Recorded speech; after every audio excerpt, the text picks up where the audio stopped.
Welcome to Chalk Talk, a weekly preview of West Tennessee football featuring the Jackson Sun sports team here on jacksonsun.com.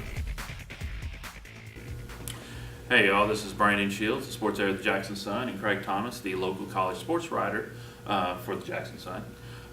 Here for this week's edition of Chalk Talk, the college edition, as we kind of preview this coming weekend's games in local college football in West Tennessee. And we've got three teams playing. One's at home, and that is Bethel as they host Belhaven out of Mississippi. Yeah, this is a game that at the beginning of the year when I was kind of looking at the schedules for all the local teams, I thought this could be a really big game. It was last year. Bethel went down to Mississippi, beat Belhaven, won the division straight up with that win, a massive win for the program and a really exciting moment for the program. This year's been totally different. Bethel's got 2 wins, Belhaven's got 2 wins, and this game just doesn't going to affect the division standings. It's really just for confidence for next year. And so obviously that's disappointing when you look at what this game maybe should have been compared to what it is.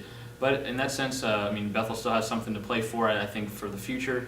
The one thing about not having such a good team, the reason for that is they've got so many young players. They just don't have a lot of seniors that are the major factors on the team. A handful, sure, but you don't have Will Massoud and Cordarius Mann and all those guys, all these receivers and stuff.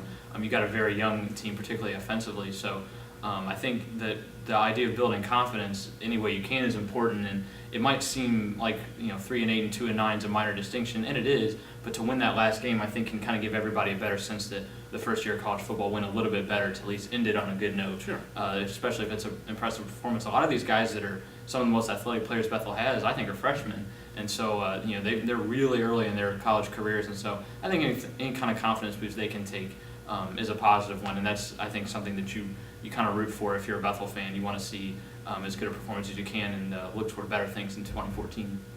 All right, well then we got two teams on the road. One of them is UTM as they're back into OVC play this week as they're going to Eastern Kentucky. Yeah, you try to see what's going on in the OVC and sort of assess how the Ohio Valley is going to play out. I'm about done. I'm not sure what to even make of it anymore. Eastern Kentucky in the last 2 weeks has played Tennessee State and Jacksonville State, 2 teams that beat UTM in Martin. Mm-hmm. Eastern Kentucky, the first of those 2 games, played Tennessee State, beat them 44-0. Played Jacksonville State, lost 68-10. Whoa! So there's not really a whole lot of sense you can make out of some of this stuff, and so obviously Eastern Kentucky is not a very consistent team lately, but that we can be sure of. But as far as how they compare to UTM, they got the same record and everything like that, and they've got talent just like UT Martin has talent, but it's going to be really tough, I think, to sort of know what to expect going into this game. Obviously, the history is not in the Skyhawks' favor. They've beaten Eastern Kentucky once since becoming an OVC member. Richmond, I think if you ask a lot of people that have followed the Skyhawks for a long time, is one of the toughest places to play. It's sort of interesting. I understand that at Richmond, one of the things that they have outside the visitors' locker room is all the trophies that Eastern has won over the years. They've kind of been a powerhouse in 1AA and then now in FCS. Right. So I think maybe a little bit of an intimidation factor there. But UT Martin, I think, obviously has to be pleased with the way its defense played against Memphis. Offense was a little hit or miss, and obviously it'll be a major factor whether DJ McNeil plays or not at running back. But the defense played pretty well against Memphis. I think it's about as well as Jason Simpson had hoped. So that's something to build off. And they got 2 real tests this week with EKU, and then obviously at home in the finale against Eastern Illinois. All right, and then UTM last week they went down to Memphis and played. Memphis is on the road this week as they head south for the sunny beaches of South Florida. Yeah, a few years ago in the Big East, this was about as tough a road game as you could have. Louisville and West Virginia were pretty good there for a while, but South Florida had a lot of NFL talent at that point. They're not quite the same team that they once were. They don't have the same coach that had started the program, and they're kind of trying to sort of build it back under Willie Taggart. So South Florida doesn't have a great record. They have a losing record just like Memphis does. But I think Justin Fuente is rightly cautious of getting too excited about that because South Florida's still got quite a bit of talent, and they've shown that they've become a lot better than that season opening blowout loss to McNeese State. When I saw that, I couldn't believe it just as a kind of an objective observer. It was stunning that they would lose by that much to McNeese, but I think they've sort of righted the ship a little bit, so to speak. So South Florida's going to be a test, no doubt. Memphis, conversely, as we looked at that UTM game, the defense played well and kept them in that game while the offense kind of got its legs in the fourth quarter. I thought the scramble out of a sack that Paxton Lynch had there late in the game was a huge play, not only in determining the win for Memphis, but it just had to be for his confidence to almost get sacked and then have a 35-yard gain that turns into a touchdown a little bit later. and put that kind of put that game away.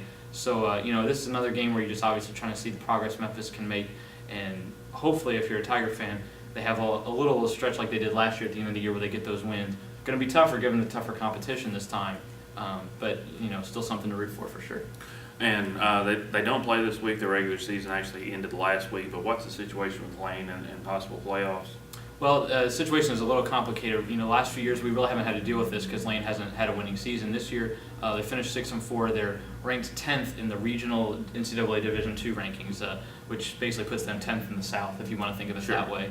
And so it sort of remains to be seen what kind of playoff game they might have. They're not going to play for the conference championship. We've known that for a few weeks. But they could possibly, we understand, play some sort of playoff game, so we'll just have to wait and see if the school's informed of something like that. And then obviously, if they are, we'll have that information in the Jackson Sun. All right, well, getting back to this week, Craig will be at the Bethel game, and you can follow him on Twitter, JS Ryder Craig, for constant updates from that game. We'll also have halftime update and final score update on jacksonsun.com.